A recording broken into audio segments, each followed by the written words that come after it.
Welcome to All Grown Up Now, Tales of a Checkered Past. I'm Kenneth D. King, podcasting from my studio near Union Square in New York City. This podcast is an evolution of the tale, All Grown Up Now, A Friendship in 3 Acts. This is Season 2, and it's called Tales of a Checkered Past. It's a collection of short stories from my salad days on up to the present. In each podcast, another self-contained story will be presented. These podcasts will be broadcast bi-weekly, so you get 2 a month. Enjoy.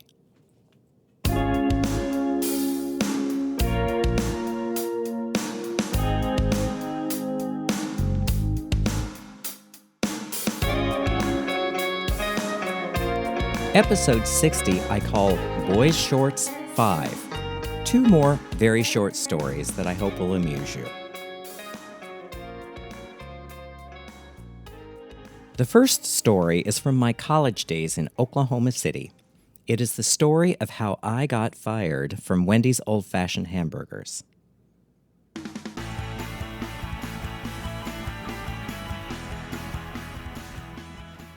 I was only fired one time from a job, but it was at Wendy's old-fashioned hamburgers. I went from there into retail, so when I'm in an uncharitable mood, I'll say that retail is for people who couldn't cut it in fast food. My bad. In my early college days, I worked for Wendy's as my way to finance my education. It was sweaty work and paid minimum wage. I feel for those who have to work in these places. I think they don't get paid nearly enough for what they do. I worked at the store on 22nd and Rockwell in Oklahoma City. My boss was a guy named Weldon, who was rail-thin, balding, with Buddy Holly glasses before they were hip again. He liked me because I did the job and I didn't need supervision. In a work situation, if I respect the person supervising me, I'm all good. All I need is for them to let me know what I need to do, give me any direction on how to do it, and then leave me the hell alone to do it. I'll go to work and I'll get it done. Weldon knew this, so he gave me instructions and then he would let me be. It was a good situation. However, we got a new assistant manager named James. James was this blobby, pasty white guy with a pencil-thin mustache who had worked for McDonald's. He thought he was God's gift to women. He must not have possessed a full-length mirror. James wanted everyone to call him Jamie, which, for whatever reason, set my teeth on edge. So I always called him James. I detested him on sight, and nothing he did could alter my initial impression. James thought and acted like he was a hotshot, the way he careened around the place. Now and again, I would see Weldon get a look in his eye. He didn't like James much either. Now, one bad thing about me, and why I'm now self-employed, is if I don't respect the person supervising me, I'm not so nice. Or rather, I'm an asshole. This was the first time I saw this in myself. I recognized it as a pattern much later. So that summer at Wendy's, I rode roughshod over James. I wasn't a word brutal. Since Weldon didn't like him either, he would just look the other way. Poor James had to endure a snotty 19-year-old taking potshots at him whenever the opportunity presented itself.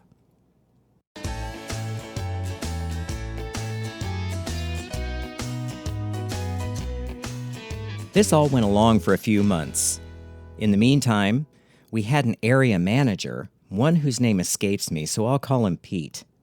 Pete was one of those odious middle managers who took himself far too seriously and had a far too high opinion of himself. I liked taking potshots at him, too. The best one came as the result of his perm. Now, in the mid-'70s, it was a thing for men to get perms. We're talking 70s polyester leisure suits in colors such as toast or sky blue with navy top stitching. The perm was regarded as the hairstyle that was just right for that look. When Pete walked in with his fresh new perm, feeling very perky, we all remarked on it. The others were complimenting him. But I kept silent. "Well, what do you think?" Pete asked me. "I think it's remarkable," I said. "Really?" His face brightened.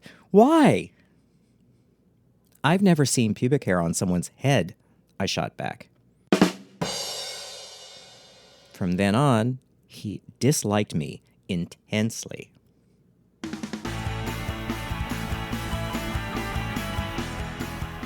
One day, a few months later, the inevitable happened. Weldon quit. And James was put in charge. Uh-oh. Right then, I knew that my days were numbered. It was only a matter of time. It happened on the lunch rush. James knew that I hated working the grill, so he put me on the grill.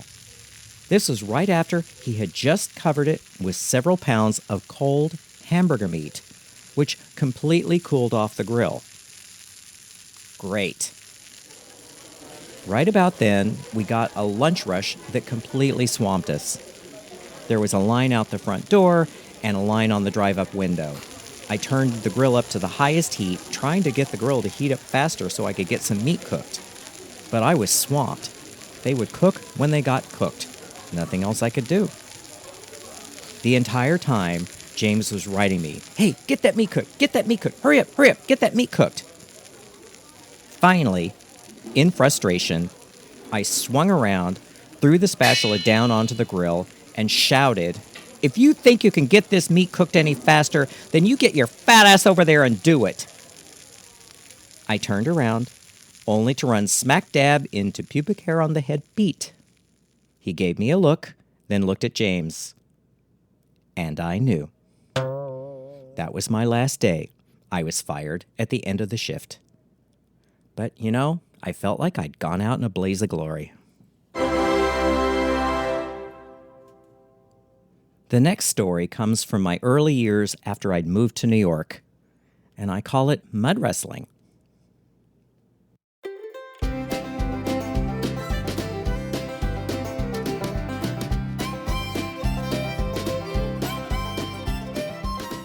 I sometimes go to a gay boy summer camp in upstate New York near the Catskills. This is something I never did as a kid. The closest thing we had to summer camp was something called Bible school. Miss Ann signed us up so we'd be out of her hair for a length of time each day. That meant that I never had the experience of going away to summer camp.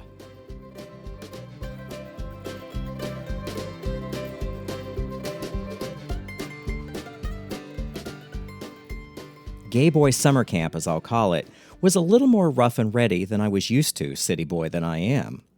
But part of my adventure in moving to New York was one of reinvention. Just because I'd never go to something like summer camp in San Francisco, that didn't mean I couldn't do it in New York. One advantage of gay boy summer camp was that I wasn't a boy, nor were there boys attending.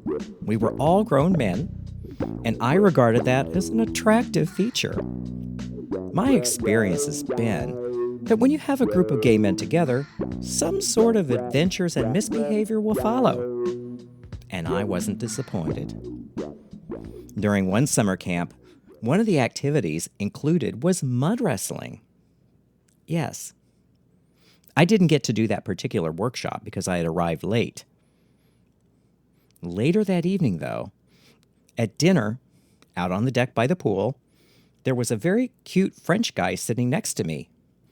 He had arrived earlier in the afternoon but had missed the mud wrestling like I had. But he heard about it, and to make conversation, he was quizzing the others at the table about it. They explained to him that it wasn't just a case of getting the garden hose and flooding the dirt. They had brought in potter's clay. It was white clay used for casting ceramics. They further explained that the clay was put into a hollowed-out pit that was lined with a tarp. It was diluted quite a lot, so it felt like mud, but wasn't too dense. Slippery. Another of the guys at the table said that the mud was like a facial for the entire body. Once rinsed off the skin felt smooth, just like you'd been to the esthetician. The wrestling part was more for fun than an actual competition. The cute French guy turned and asked where the pit was. One of the guys pointed it out.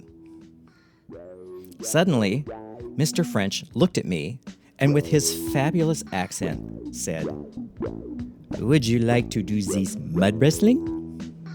Now, timing is everything. We both looked at each other for a couple of beats.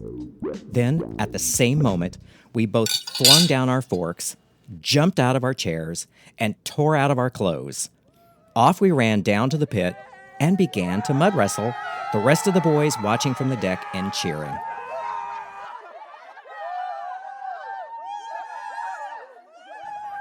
When I got back to the city and told one of my friends about it, his question was, "Who won?" "Really?" I said. "Think about it.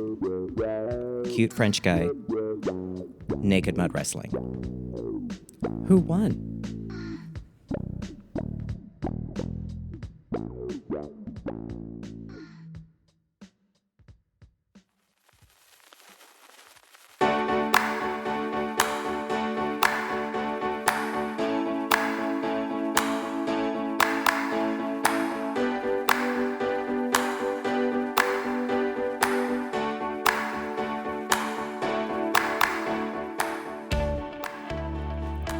Thanks for listening. You can get the audiobook All Grown Up Now on iTunes, Audible, and Amazon, or from my website, allgrownupnow.com.